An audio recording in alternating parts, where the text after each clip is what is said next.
In the vast expanse of human history, the concept of nothingness or zero was not always present.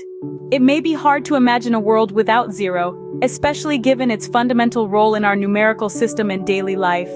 Yet, for most of ancient history, civilizations managed to get by using only positive numbers. The ancient Romans, for instance, had a numerical system that lacked a symbol or concept for zero. Their numbers were represented by letters such as I for 1, V for 5, and X for 10. While this system was effective for basic arithmetic, it had its limitations, particularly in more complex calculations. The story of zero, like many great tales, begins not at the beginning but in the middle of human history.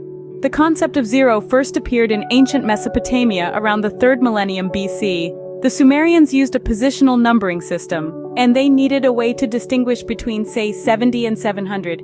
They used a symbol to denote an absence of value, a placeholder, in their cuneiform number system. However, this was not zero as we know it today.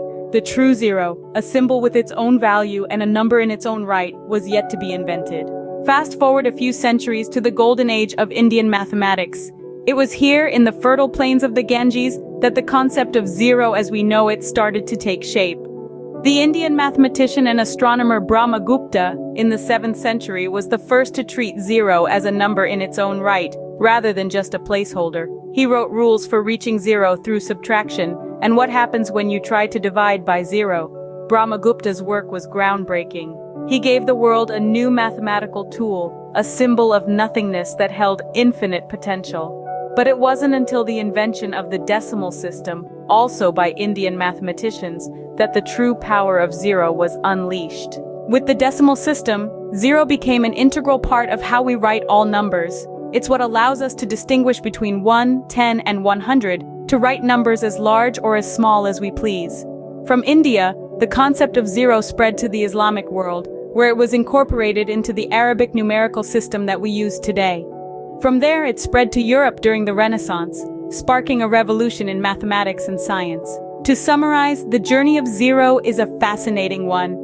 It began as a simple placeholder in ancient Mesopotamia and was developed into a fully fledged number by the brilliant minds of ancient India. The invention of zero was more than just a mathematical achievement. It was a philosophical revelation, a realization that even nothingness has a value.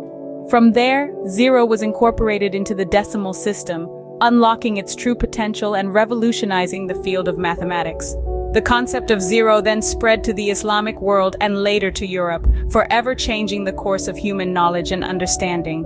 So the next time you see a zero, remember its rich and fascinating history. It may represent nothingness, but its journey is a testament to human ingenuity and the endless quest for knowledge.